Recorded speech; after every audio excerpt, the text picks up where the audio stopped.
20 minutes before my daughter's wedding, I heard the groom laughing with friends in the church hall. That girl is so naive. I'm only after the money. Her dad's loaded. I froze for a moment.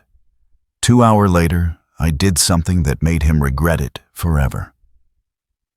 My name is Clinton, and if there's one thing 30 years in the logistics industry taught me, it is that you never ignore a bad feeling. My late wife, Evelyn, used to say I had a radar for disaster. She was the soft heart of our family, and I was the shield. Since she passed away a decade ago, that shield had become the only thing standing between the world and our daughter, Amelia. Standing in the vestibule of the historic Stone Creek Chapel, I should have been the happiest man in the state. The sun was streaming through the stained glass, the air smelled of lilies and expensive perfume, and my little girl was about to marry the man of her dreams. But my stomach was in knots. It wasn't just wedding jitters. It was a cold, hard stone of dread sitting in my gut. Before I tell you how I tore my own heart out to save her, I want to welcome you here. I know time is precious. If you're watching from your living room or listening on your drive to work, let me know in the comments what time it is where you are. It helps me feel connected to you. And if you think fathers should always trust their instincts, go ahead and like this story and share it with someone who needs a reminder to stay vigilant. If you want to hear more about how we fight for our families, please subscribe. We are in this together. Amelia was 24, bright-eyed, and possessed a heart too big for this cynical world. She was exactly like Evelyn. She saw the best in everyone, even when they didn't deserve it. Enter Dylan. He was 31, a financial consultant with a dazzling smile and a firm handshake. On paper, he was the perfect son-in-law. He was polite, attentive, and seemed to worship the ground Amelia walked on. But something about him never sat right with me. It was in the details. The way he asked a few too many questions about my company's quarterly earnings. The way his eyes would dart around my home office, assessing the value of the art on the walls. He had suggested that Amelia add him to her trust fund accounts for administrative ease. Just 2 weeks prior, I had shut that down, of course, but the request lingered in my mind like a bad smell. I had arrived at the chapel early, telling the planner I needed to check the floral arrangements. That was a lie. I needed to see him. I needed to look Dylan in the eye one last time before I handed over my greatest treasure. I walked past the bustling sanctuary where guests were beginning to take their seats. The organist was warming up, a low hum that vibrated in the floorboards. I turned down the narrow corridor leading to the groom's suite, my footsteps silent on the plush carpet. The hallway was dim, lined with portraits of past clergy.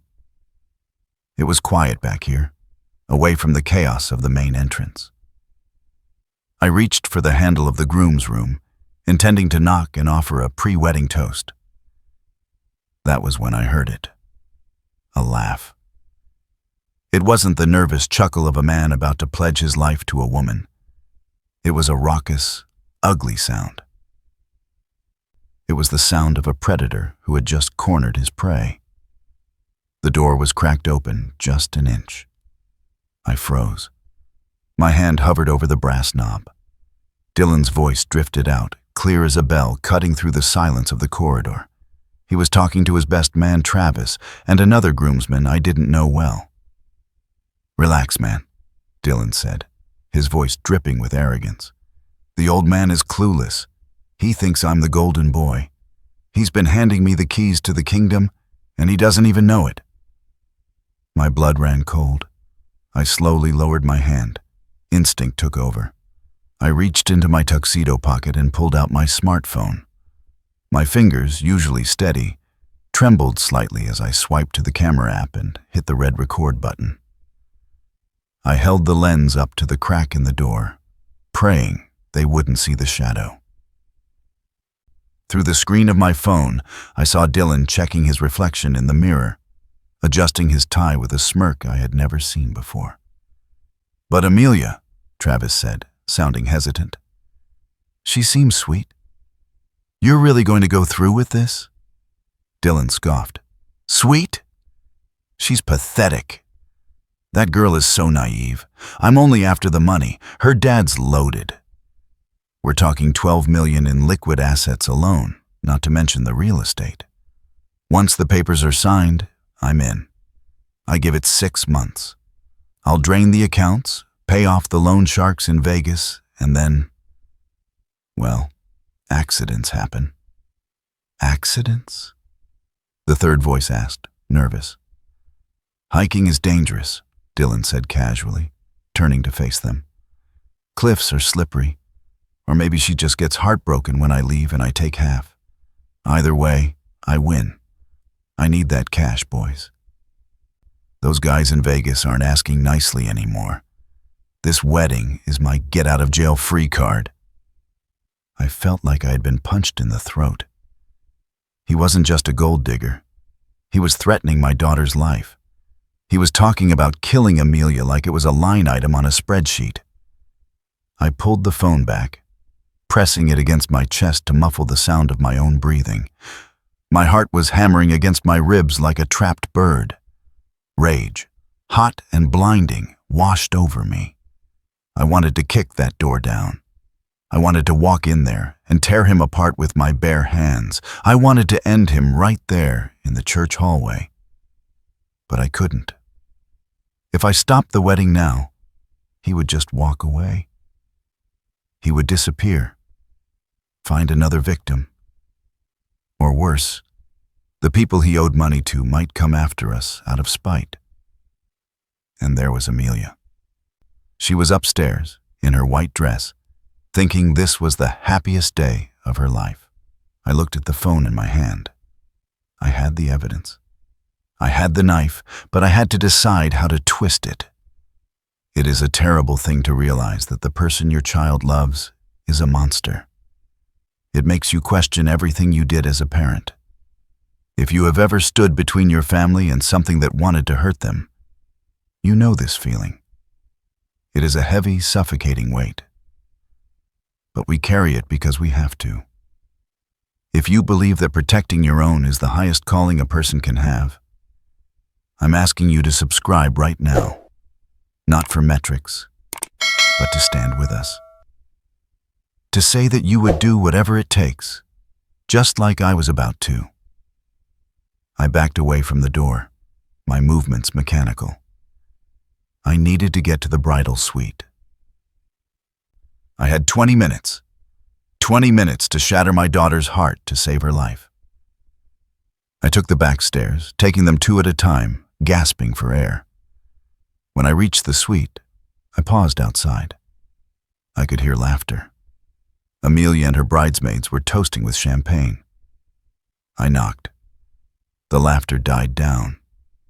One of the bridesmaids opened the door, her smile fading when she saw my face.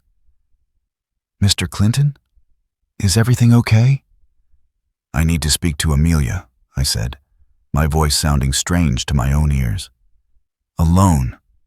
Now. Please." The urgency in my tone cleared the room. The girls filed out, leaving Amelia standing there in her lace gown, looking like an angel. She looked so much like Evelyn, it hurt to look at her. "Dad?"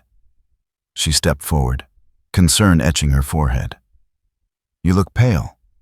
Are you having a heart attack?" "Sit down, sweetheart," I said, guiding her to the velvet settee. "I need to show you something, and I need you to be brave. Braver than you have ever been." I handed her the phone and pressed play. I watched her face as the video started. At first, she looked confused. She leaned in, squinting at the small screen. Then, as Dylan's voice filled the room, talking about the money, the Vegas debts, the accident, her expression crumpled. The color drained from her cheeks. Her hand flew to her mouth to stifle a sob. She didn't look away, though. She watched until the video ended, until the screen went black. "No," she whispered, the word barely a breath. "Tell me this is a prank. Tell me this isn't real." "It's real, Amelia," I said, kneeling beside her and taking her cold hands in mine. "I recorded it 5 minutes ago downstairs." She began to shake. Deep, violent tremors that rattled her whole body. He said he would kill me. He said I was naive." Tears spilled over, ruining her makeup, dripping onto the pristine white dress. "I love him, Dad. How could I be so stupid?" "You are not stupid," I said fiercely. "He is a professional liar. He fooled me too, for a long time. But now we know." She looked up at me, her eyes red and swollen. "I have to cancel. I have to go out there and tell everyone to go home." She made a move to stand up, but I held her gently. "Wait," I said. "Think, Amelia. If we cancel now, he runs. He knows we know. He disappears, and maybe those loan sharks he mentioned come looking for him, or maybe he finds another girl to use. We have him on tape, but threats are hard to prove in court without more action. We need to bury him." "What are you saying?" she asked, wiping her eyes. "I have a plan," I told her, "but it is going to be the hardest thing you have ever done. We go through with the ceremony." "What?" She pulled back, horrified. "Marry him? We act," I corrected. "We let him think he is one. We let him think he has the golden goose. I'll invite him into the company tomorrow. I'll give him access to a monitored account. We let him steal, Amelia. We let him commit a federal crime. Then we put him in prison for a decade." Amelia stared at the floor for a long time. I could see the wheels turning. I could see the grief warring with anger. Finally, she looked up. The softness was gone. In its place was a steel I recognized. It was Evelyn's steel. "He called me pathetic," she said, her voice steadying. "He thinks I'm a weak little rich girl." "Show him he is wrong," I said. "Okay," she breathed. "Fix my makeup, Dad. We have a wedding to attend." 10 minutes later, the music started. The wedding march. I offered Amelia my arm. She gripped it so tight her knuckles were white. We walked out of the suite and down the grand staircase. Walking toward those double doors felt like marching into battle. The guests turned, smiling, dabbing their eyes. They saw a fairy tale. They saw a father giving away his daughter. They didn't see the war zone inside our heads. We reached the altar. Dylan was standing there, looking handsome and emotional. He wiped a fake tear from his eye when he saw her. It took everything I had not to punch him right in the jaw. I handed Amelia's hand to him. His grip was warm, confident. "Take care of her," I said, the double meaning heavy on my tongue. "I will, sir. With my life," he lied smoothly. The ceremony was a blur of torture. I sat in the front row, watching my daughter gaze into the eyes of a man who planned to murder her for insurance money. When it came time for the vows, Amelia's voice didn't waver. "I take you, Dylan." She was a better actor than I ever gave her credit for. She smiled. She laughed at the right moments. But I noticed she didn't squeeze his hand back. When the priest asked the question, she said, "I do." "I do," Dylan said, staring at her with what looked like adoration, but I knew was just greed reflecting off her diamond earrings. The reception was held in the estate's ballroom. Crystal chandeliers, champagne towers, a jazz band. It was obscene how perfect it looked compared to the rot underneath. I had to give a speech. I stood up, tapping my glass. The room went silent. I looked at Dylan, who was sitting with his arm draped possessively over Amelia's chair. "To Dylan," I said, raising my glass. "You aren't just gaining a wife today. You are gaining an empire. I've been looking for someone to help me manage the family legacy. Someone hungry. Someone who knows an opportunity when he sees it." Dylan's eyes lit up. It was subtle, but I saw it. The greed flared like a match. Later that night, he cornered me by the bar. "Clinton," he said, lowering his voice, "I was touched by what you said. I know you have been handling the logistics expansion solo. I'd love to take some of that off your plate. I have some ideas about asset liquidation and reinvestment." "That is exactly what I wanted to hear," I said, clapping him on the shoulder. "Come by the office Monday morning. We'll get you set up. I have a transfer pending for a new fleet acquisition, $12 million. I could use a second set of eyes on it." The plan relied on delaying the honeymoon. Amelia told him she had a migraine, a terrible one brought on by the stress of the wedding. She insisted they stay at the local Ritz-Carlton for 2 days before flying out to Bali. She needed to recover. Dylan was annoyed, I could tell, but he played the part of the concerned husband. He couldn't risk blowing his cover now that he was so close to the company accounts. While they were at the hotel, Amelia sleeping in the bedroom, door locked, claiming she needed darkness, I was busy.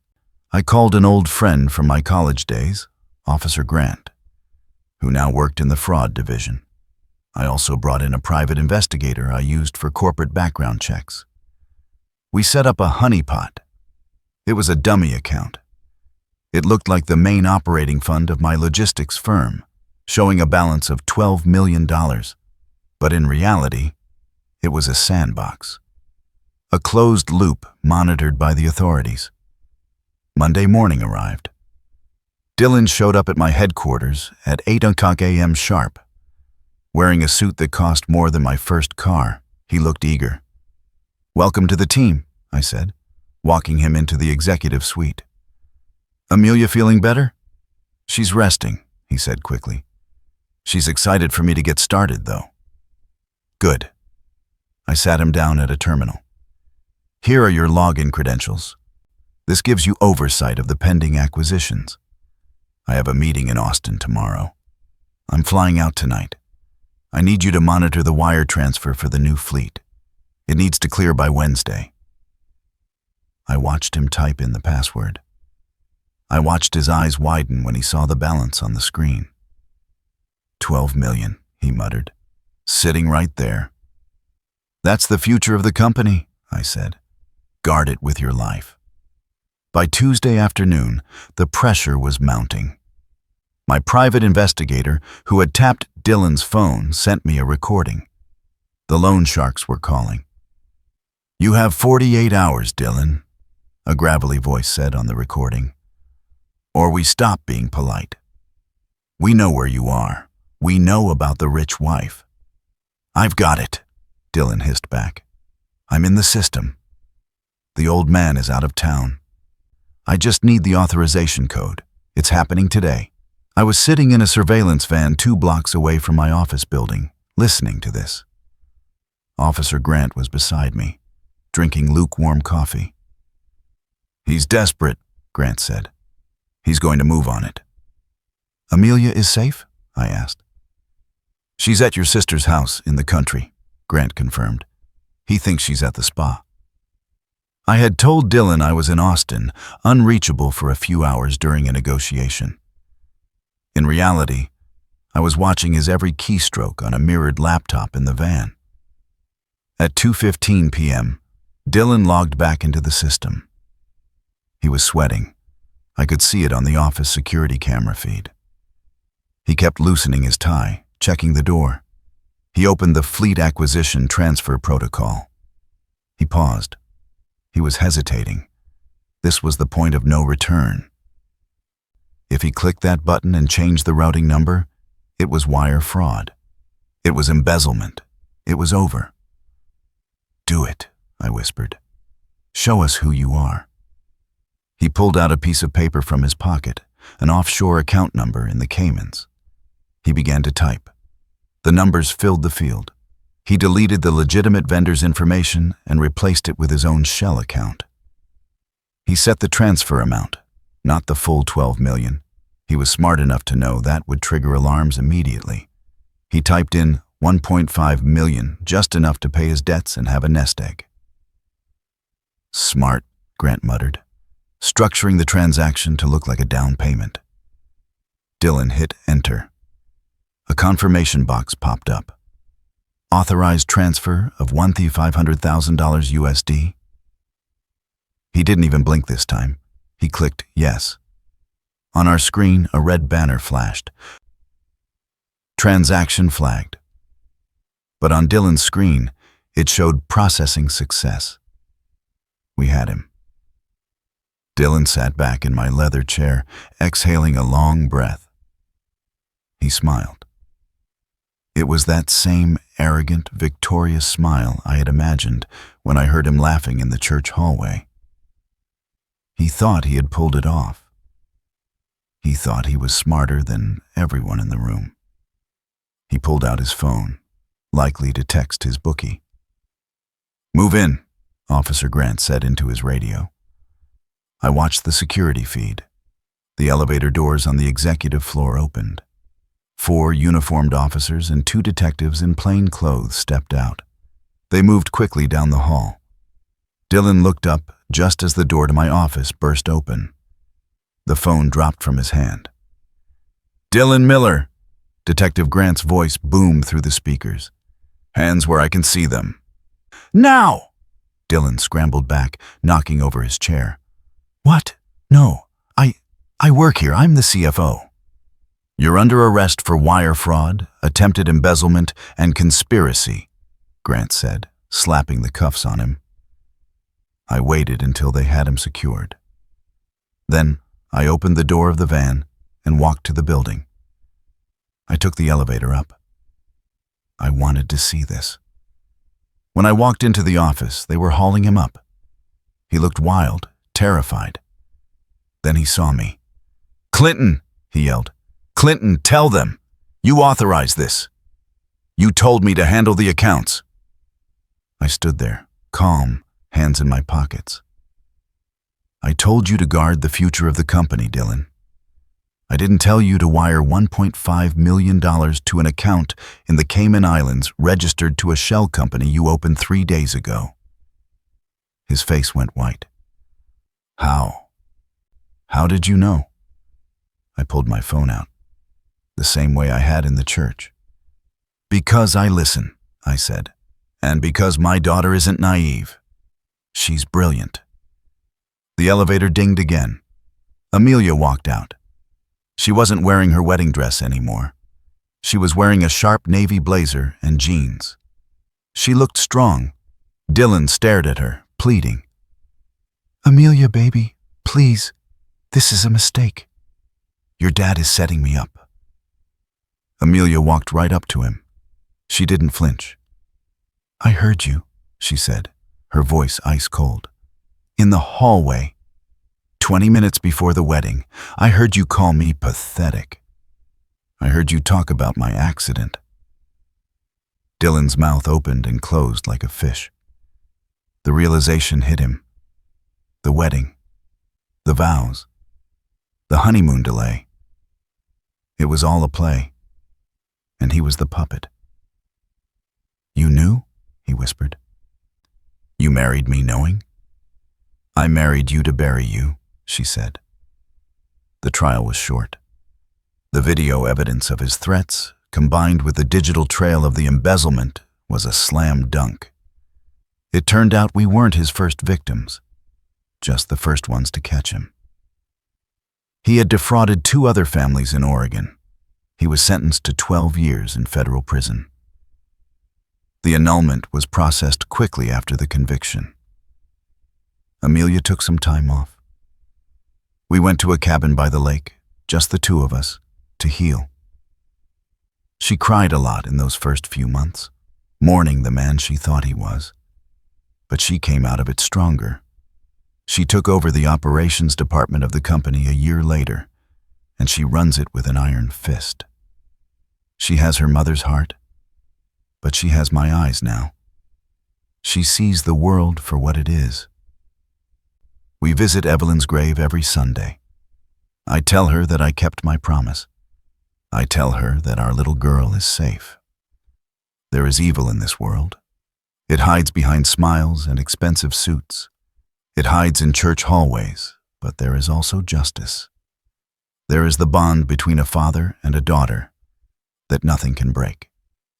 If this story reminded you to hold your loved ones a little tighter tonight, or if it validated that gut feeling you have been ignoring, then you are in the right place. Subscribe to this channel, not just for a story, but for the reminder that justice still exists and that family is worth fighting for. We protect our own here. God bless you all.